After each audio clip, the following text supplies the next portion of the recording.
അജ്ഞാതൻ ഇപ്പോൾ എവിടെയാണ്? ലഷ്കർ ഇ തോയ്ബയ്ക്കുള്ളിൽ കയറിയിട്ടുണ്ടോ? അതെ, ലക്ഷറി തോൽവിക്കുള്ളിൽ അജ്ഞാതൻ ഇവിടെ ഉണ്ട് എന്നാണ് ഇപ്പോൾ പുറത്തു വരുന്ന വാർത്തകളുടെ അർത്ഥം എന്ന് ഉം. പറയുന്നത്. കാരണം അജ്ഞാതനെ പറ്റിയിട്ട് നമുക്ക് ഒരുപാട് കാര്യങ്ങൾ അറിയാം. അജ്ഞാതൻ അവിടെ വെടിവെക്കുന്നു, ഇവിടെ വെടിവെക്കുന്നു.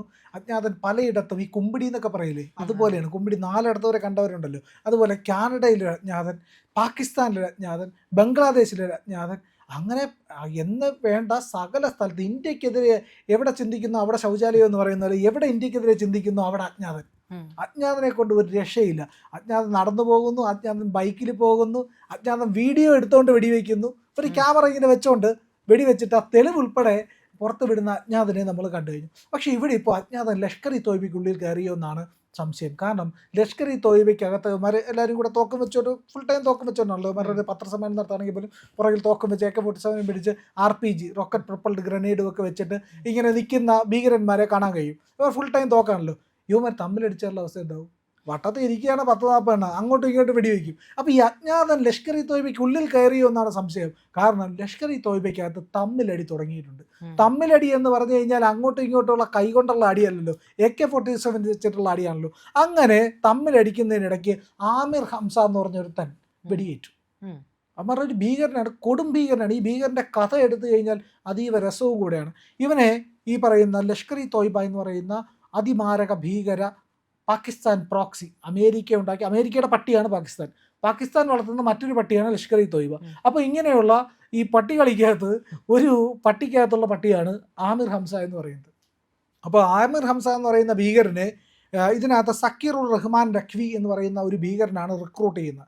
അതായത് ഭീകരന്മാർക്കെല്ലാം റിക്രൂട്ട് ഉണ്ടല്ലോ, ഇവിടെ പോപ്പുലർ ഫ്രണ്ട് ഭീകരവാദ സംഘടനകളിലേക്ക് ആൾക്കാരെ റിക്രൂട്ട് ചെയ്തതുപോലെ, ഇല്ലെങ്കിൽ IS-ൽ പോകാൻ വേണ്ടിയിട്ട് സഹായം ചെയ്യുന്നത് പോലെ ഈ പറയുന്ന ഈ സക്കീർ ഉർ റഹ്മാൻ ലഖ്വി എന്ന് പറയുന്ന ആൾ ഈ ആമിർ ഹംസയെ ഇയാൾ മദ്രസ വിദ്യാഭ്യാസം, അതായത് മതപഠന കേന്ദ്രത്തിൽ പഠിച്ചുകൊണ്ടിരിക്കുമ്പോൾ, പാകിസ്ഥാനിലെ ലാഹോറിൽ പഠിച്ചുകൊണ്ടിരിക്കുമ്പോഴാണ് 1985 ലഷ്കർ ഇ തോയ്ബയിലേക്ക് റിക്രൂട്ട് ചെയ്യുന്നത്. അന്ന് ഹാഫിസ് സയ്യിദ് എന്ന് പറയുന്ന ഭീകരൻ, അറിയായിരിക്കുമല്ലോ ഹാഫിസ് സയ്യിദ്, കൊടും കുറ്റവാളി. ആ കുറ്റവാളിയുടെ സംഘടനയിലേക്ക്, അന്ന് ആ സംഘടനയുടെ പേരെന്ന് പറയുന്നത് ലഷ്കർ ഇ തോയ്ബ എന്നല്ല, മർക്കസ് ദവ അൽ ഇർഷാദ് MDI എന്ന് പറയുന്ന ഭീകര സംഘടനയാണ്. ആ ഭീകര സംഘടനയിലേക്കാണ് ഇയാൾ ഈ പറയുന്ന ആമിർ ഹംസയെ കൊണ്ട് ചെല്ലുന്നത്. ആമിർ ഹംസ അവിടെ ചെല്ലുന്നു, ഹാഫിസ് സയ്യിദുമായിട്ട് കണ്ടുമുട്ടുന്നു. പിന്നെ അങ്ങോട്ട് വലിയ ഉത്തരവാദിത്തമായി. കാരണം ഈ യുവമാർ മദ്രസയിലെല്ലാം പഠിച്ചവന്മാരാണെങ്കിൽ കൂടിയും യുവമാർക്ക് ഈ ആമിർ ഹംസയുടെ അത്ര വിദ്യാഭ്യാസം ഇല്ലായിരുന്നു. അപ്പോൾ ഹാഫിസ് സയ്യിദ് നോക്കിയപ്പോഴത്തേക്ക് ഇയാൾ കുറച്ചുകൂടെ ടാലൻറ്റഡ് ആണ്, നല്ല രീതിയിൽ സംസാരിച്ച് മണിക്കൂറുകളോളം സംസാരിച്ച് ആൾക്കാരെ കയ്യിലെടുക്കാനും തീവ്രവാദത്തിന് വേണ്ടി ആയുധവൽക്കരിക്കാനും ഒക്കെയുള്ള മാരകമായ ശേഷിയാണ് ഇയാൾക്കുള്ളത്. നമ്മുടെ ഇവിടെ മറ്റേ PDPയുടെ നേതാവുണ്ടായിരുന്ന മദനിയുടെ പ്രസംഗം അത്തരത്തിലാണെന്ന് ഇങ്ങനെ പറഞ്ഞു കേട്ടിട്ടുണ്ട്. മദനി പ്രസംഗം കേട്ട് കഴിഞ്ഞാൽ ഒരു സാധാരണക്കാരനായ മുസ്ലിമും ചോര തിളച്ച് ആയുധമെടുത്ത് യുദ്ധം ചെയ്യാൻ, ജിഹാദ് ചെയ്യാനായിട്ട്, ഫിദായിനായി മാറാനായിട്ട് തയ്യാറാവുമെന്ന് പറയുന്നത് പോലെ ആമിർ ഹംസയുടെ പ്രസംഗം കേട്ടാലോ അയാളുടെ ലേഖനം വായിച്ചാലോ ഒരു സാധാരണക്കാരനായ മുസ്ലിം ഭീകരനായിട്ട് മാറും. അപ്പോൾ അങ്ങനെ ആമിർ ഹംസ ഒരു കഴിവുള്ള, ഈ പറയുന്ന ഭീകരവാദത്തിൽ കഴിവുള്ള തീവ്രവാദിയായിട്ടുള്ള ഒരാളാണ് എന്നാണ് ഹാഫിസ് സയ്യിദ് കണ്ടെത്തിയത്. അങ്ങനെ ഹാഫിസ് സയ്യിദ് ഇയാളെ ഈ പറയുന്ന ഭീകരവാദത്തിൻ്റെ പബ്ലിക്കേഷൻ ഡിവിഷൻ്റെ ഹെഡാക്കി നിയമിച്ചു.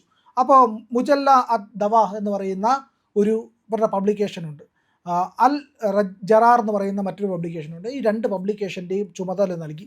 ഈ പറയുന്ന ആമിർ ഹംസയുടെ പ്രഭാവം കാരണം, ഇയാളുടെ നിരന്തരമായ പ്രവർത്തനം, ഭീകരവാദത്തിലുള്ള വലിയ കഴിവ് കാരണം എന്ത് ചെയ്തു, ഈ MDI എന്ന് പറയുന്ന സംഘടന ലഷ്കർ ഇ തോയ്ബയായിട്ട് ആ സമയത്ത് മാറുന്നുണ്ട്. അപ്പോൾ ഇയാൾ അതിൻ്റെ ഭാഗമായിട്ട് കൂടുതൽ പ്രവർത്തനം നടത്തി അംഗസംഖ്യ 10,000-ൽ അധികമാക്കി ലഷ്കർ ഇ തോയ്ബയെ ഉയർത്തിയിട്ടുണ്ട്. ലഷ്കർ ഇ തോയ്ബയ്ക്ക് ഒരു പൊളിറ്റിക്കൽ വിങ് ഉണ്ട് കേട്ടോ. ഈ പൊളിറ്റിക്കൽ വിങ്ങും ഇതേ സമയം അവർ പ്രവർത്തിക്കുന്നുണ്ട് പാകിസ്ഥാനിൽ വിവിധ മേഖലകളിൽ, ബലൂച്ച് അടക്കമുള്ള മേഖലകളിലും പ്രവർത്തിക്കുന്നുണ്ടെന്നുള്ളതാണ്. നമ്മൾ ഈ പറയുന്ന സ്പ്ലിറ്റ് ഉണ്ടാകുന്നതിന് മുമ്പ് ഈ ലഷ്കർ ഇ തോയ്ബയ്ക്കകത്ത് ഈ മാസം ജനുവരിയിൽ വന്ന വാർത്തകൾ പ്രകാരം ISIS-ഉമായിട്ട് ബന്ധപ്പെട്ട് 2 രീതിയിലുള്ള സ്പ്ലിറ്റ് ഉണ്ടായിട്ടെന്നായിട്ട് പറയുന്നുണ്ട്. ആ സ്പ്ലിറ്റിൻ്റെ കഥ വേറെയാണ്, അത് ഇതുമായിട്ട് കൂട്ടിക്കുഴയ്ക്കേണ്ട എന്നുള്ളത് കൊണ്ടാണ് അതിലേക്ക് വരാത്തത്. ഏതായാലും ലഷ്കർ ഇ തോയ്ബയ്ക്കകത്ത് ഇപ്പോൾ ഉണ്ടായിരിക്കുന്ന സ്പ്ലിറ്റിൻ്റെ പ്രധാനപ്പെട്ട കാരണം എന്ന് പറയുന്നത് ഈ ആമിർ ഹംസയ്ക്ക് വെടിയേറ്റതാണ്. ഈ വെടിയേറ്റയിൽ സക്കീർ ഉൽ റഹ്മാൻ ലഖ്വി എന്ന് പറയുന്ന ആളും ഹാഫിസ് സയ്യിദുമായിട്ടും ഒക്കെ തന്നെ സ്പ്ലിറ്റ് ഉണ്ടായിട്ടുണ്ട്. കാരണം ഈ ഹാഫിസ് സയ്യിദ് ഈ ഇടയ്ക്ക് പ്രായം കുറഞ്ഞ ഒരു പെൺകുട്ടിയെ കൂടി വിവാഹം ചെയ്തു. ഇവന്മാർ എത്ര കല്യാണം കഴിച്ചിട്ടുണ്ടെന്ന് ചോദിച്ചു കഴിഞ്ഞാൽ അതിന് എണ്ണമില്ല എന്നാണ് പറയുന്നത്. ബിൻ ലാദൻ എന്ന് പറഞ്ഞൊരു ഭീകരവാദി ഉണ്ടായിരുന്നില്ല, ആ ഭീകരൻ്റെ അച്ഛൻ്റെ 72ാമത്തെ പുത്രനായിരുന്നു ബിൻ ലാദൻ. അയാൾക്ക് ഏതാണ്ട് 27 ഭാര്യമാരുണ്ടായിരുന്നു എന്നാണ് പറയുന്നത്. എന്നിട്ട് 72 മക്കളെ ഉണ്ടായുള്ളൂ എന്നുള്ളത്. നമുക്ക് അത് 72ാമത്തെ പുത്രൻ ലാദൻ ആയതുകൊണ്ടാണ് പറഞ്ഞത്. അതിന് ശേഷം ഉണ്ടായി കാണും. ഈ ലാദൻ്റെ ഏറ്റവും ചെറിയ സഹോദരൻ്റെ പ്രായം 7 വയസ്സായിരുന്നു എന്ന് അയാൾ കൊല്ലപ്പെടുന്ന സമയത്ത് പറയപ്പെടുന്നത്. ഏറ്റവും ഇളയ സഹോദരൻ്റെ പ്രായമാണ് 7 വയസ്സ്. ഇയാൾക്ക് 72, ഈ 72ാമത്തെ പുത്രൻ. ഇയാൾക്ക് അന്ന് ഒരു 10-60 വയസ്സെങ്കിലും ഉണ്ടായിരുന്നു. അപ്പോൾ ഇയാളുടെ അച്ഛൻ മരിക്കുന്നതിന് തൊട്ട് മുമ്പ് വരെയും പുത്രോത്പാദനം നടത്തിയിട്ടുണ്ടായിരിക്കണം എന്നാണ് പറയപ്പെടുന്നത്. അപ്പോൾ ഇങ്ങനെ അതിഭീകരനായിട്ടുള്ള ഈ തീവ്രവാദികളുടെ പ്രത്യേകത എന്ന് പറഞ്ഞു കഴിഞ്ഞാൽ ഇവന്മാർ വിവാഹം കഴിച്ചുകൊണ്ടേയിരിക്കും. അങ്ങനെ വിവാഹം കഴിച്ചുകൊണ്ടേയിരുന്നു. ഹാഫിസ് സയ്യിദ് വീണ്ടും ഒരു വിവാഹം കഴിച്ചു. വളരെ പ്രായം കുറഞ്ഞ ഒരു പെൺകുട്ടിയായിരുന്നു. ഇതിനകത്ത് ഇവന്മാർക്ക് അങ്ങോട്ടും ഇങ്ങോട്ട് കണ്ണുകടി വരുമല്ലോ, അവൻ പ്രായം കുറഞ്ഞൊരു പെണ്ണെ കിട്ടി എന്ന് പറഞ്ഞിട്ടുള്ള ഇവിടെ തന്നെ ഹൂറിയെ കിട്ടിയോ എന്നുള്ളൊരു ചോദ്യം വരുമല്ലോ. ഇവന്മാരുടെ മെയിൻ ചിന്ത അതാണല്ലോ. ഇവന്മാരുടെ തലച്ചോറ് ലിംഗത്തിലാണ് ഇരിക്കുന്നത് എന്നാണ് പറയപ്പെടുന്നത്. ഭീകരവാദികളുടെ തലച്ചോറ് ലിംഗത്തിലാണ്. അപ്പോൾ അതുകൊണ്ടാണല്ലോ ഹൂറിമാരെ കിട്ടുമെന്ന് പറയുമ്പോഴത്തേക്ക് മനുഷ്യ ബോംബായിട്ട് പൊട്ടിത്തെറിക്കാനൊക്കെ നടക്കുന്നത്. ഫിദായിനായി കഴിഞ്ഞാൽ ഹൂറിയെ കിട്ടുമെന്നുള്ള സ്വപ്നം ഇവന്മാരെ വലിയ രീതിയിൽ പ്രലോഭിപ്പിക്കുന്നതിന് കാരണം ലിംഗത്തിലാണ് തലച്ചോറ് എന്നുള്ളത് കൊണ്ടാണ്. അപ്പോൾ അങ്ങനെയുള്ള ഈ ഹാഫിസ് സയ്യിദ് വിവാഹിതനായതോടുകൂടി ഇവർക്കിടയിൽ വലിയ പ്രശ്നങ്ങളുണ്ടായി. ഇനി സംശയം എന്ന് പറയുന്നത് ആമിർ ഹംസയെ വെടിവെച്ചത് ഒരു അജ്ഞാതൻ ഇതിനകത്ത് തന്നെയുള്ള ആളാണോ എന്നുള്ളൊരു സംശയവും കൊണ്ട്. സാധാരണ അജ്ഞാതൻ റോഡിലൊക്കെ നിൽക്കുമ്പോൾ വെടിവെക്കും. ഈ ആൾക്കും റോഡിൽ വെച്ചാണ് വെടിയേറ്റതെന്നുള്ളത്. എവിടെ വെച്ചാണ് വെടിയേറ്റതെന്ന് പറയാം. അതായത് ലാഹോറിൽ ഇയാൾ TV ചാനലിൽ ഒരു പരിപാടിയിൽ പങ്കെടുത്തതിന് ശേഷം അതീവ രഹസ്യമായി വെളിയിലേക്ക് ഇറങ്ങുമ്പോഴാണ് അവിടെ വെച്ച് വെടിയേൽക്കുന്നത്. അപ്പോൾ TV ചാനലിൽ വന്നിട്ട് പോകുമ്പോഴത്തേക്ക് ഈ വിവരം ലീക്ക് ഔട്ട് ആവാൻ വലിയ പാടൊന്നുമില്ല. അപ്പോൾ ഇതിനകത്തുള്ള ഇവന്മാരുടെ തമ്മിലടി ഉണ്ടാക്കിയത് അജ്ഞാതനാണോ എന്നുള്ളതൊന്നും അറിയാത്ത കാര്യമാണ്, പുറത്തറിയില്ല. അജ്ഞാതൻ ഇന്ത്യയുമായിട്ട് ബന്ധമൊന്നും ഇല്ലാത്ത ഒരാളാണ്. അജ്ഞാതൻ ഇങ്ങനെ ഈ ഭീകരവാദികളെ കൊല്ലുന്നതിൽ ഒരു വിനോദം കണ്ടെത്തുന്ന ആളാണെന്നാണ് പൊതുവെ പറയപ്പെടുന്നത്. എങ്ങനെയാണ് അജ്ഞാതൻ ഇതിനകത്ത് പ്രവർത്തിക്കുക എന്ന് നോക്കും. അജ്ഞാതൻ ഇതിനകത്ത് കയറിയാണ് ലഷ്കർ-ഇ തോയ്ബയ്ക്കകത്ത്. അപ്പോൾ അതിൻ്റെ അകത്ത് പ്രധാനപ്പെട്ട 4-5 ലീഡർമാരുണ്ട്. അപ്പോൾ അവിടെ ചെന്നിട്ട് പറയണം, അണ്ണൻ ലീഡറായ അടിപൊളിയാവും, മറ്റവനെ കൊള്ളൂരുന്നേ, നിങ്ങളാവണ്ണ എന്ന് പറഞ്ഞു കഴിഞ്ഞാൽ ഇവൻ സ്വാഭാവികമായിട്ടും ഇത് വരും. ശരിയാണ്, ഞാനായ എന്ത്, ഇവൻ കുറേ നാളായല്ല, ഇവൻ ചെറിയ പെണ്ണിനെയൊക്കെ കെട്ടി 8ഉം 10ഉം കെട്ടി ഇവൻ സുഖിച്ച് കള്ളും കുടിച്ച് എല്ലാ സാധനങ്ങളുമായിട്ട് ഇവിടെ ജീവിക്കുന്നു. അങ്ങനെ മതിയാ, ഞാനും ആവണ്ടേ നേതാവ് എന്നൊരു ചിന്ത, എന്നൊരു വിത്ത് പാകാൻ കഴിഞ്ഞ് കഴിഞ്ഞാൽ മതിയല്ലോ ഇവന്മാർ തമ്മിലടിച്ച് തീരാനായിട്ട്. ബുദ്ധിയില്ലാത്തവന്മാരാ എങ്ങനെ വേണം തമ്മിലടിച്ച് ചാവും. അപ്പോൾ അങ്ങനെയുള്ള ഈ ഭ്രാന്തന്മാർക്ക് ആ രീതിയിൽ ഒരു ഇടപെടൽ നടത്തിയോ എന്നുള്ളതാണ് ഇപ്പോൾ സോഷ്യൽ മീഡിയ ചോദിക്കുന്ന പ്രധാനപ്പെട്ട ചോദ്യം. ഏതായാലും ഈ പറയുന്ന ആമിർ ഹംസ ഇവിടെ മാത്രം പ്രവർത്തനം നടത്തിയ ആളല്ല.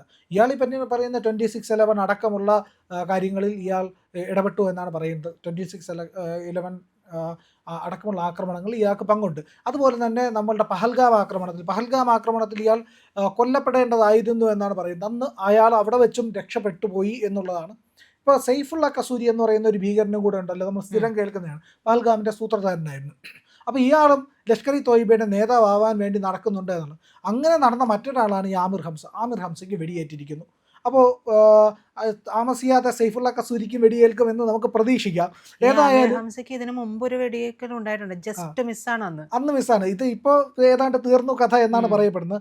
ഏതായാലും ഇയാൾ പാകിസ്ഥാനിൽ മാത്രം തീവ്രവാദ പ്രവർത്തനം നടത്തിയിരുന്ന ആളല്ല എന്നുള്ളതാണ് പ്രധാനപ്പെട്ട കാര്യം. ഇയാൾ സോവിയറ്റ് യൂണിയനിൽ പോയി അവിടുത്തെ സലഫി വിഭാഗങ്ങളുമായിട്ട് ടൈപ്പ് ഉണ്ടാക്കിയ ആളാണ്. അതിൽ നിന്നില്ല.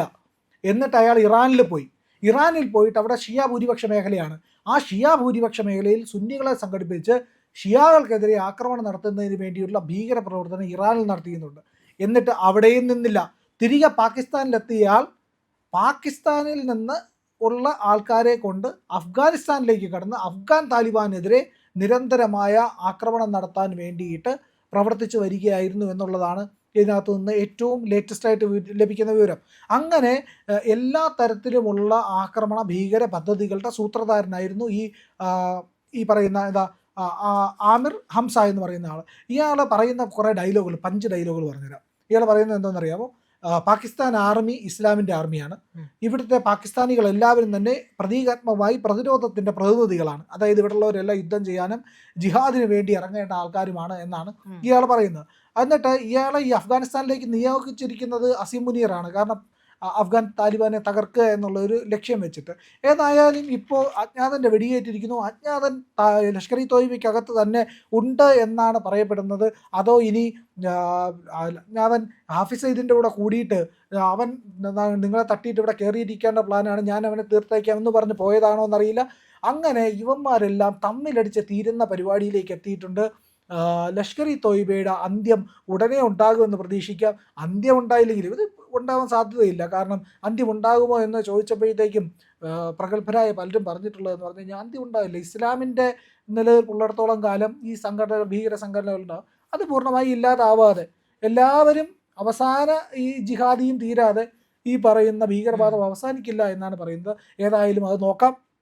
വരും കാലങ്ങളിൽ അജ്ഞാതൻ്റെ പ്രവർത്തനം കൂടുതൽ നന്നായിട്ട് നടക്കട്ടെ. അത് നമുക്ക് സന്തോഷം തരുന്ന ഒരു കാര്യമാണ്. ഏതായാലും ലഷ്കർ ഇ തോയ്ബയ്ക്ക് അത് അജ്ഞാതനുണ്ട് എന്നുള്ള കാര്യം സംശയമില്ല. ദുരന്തർ അവിടെയും വർക്ക് ചെയ്യുന്നുണ്ട്.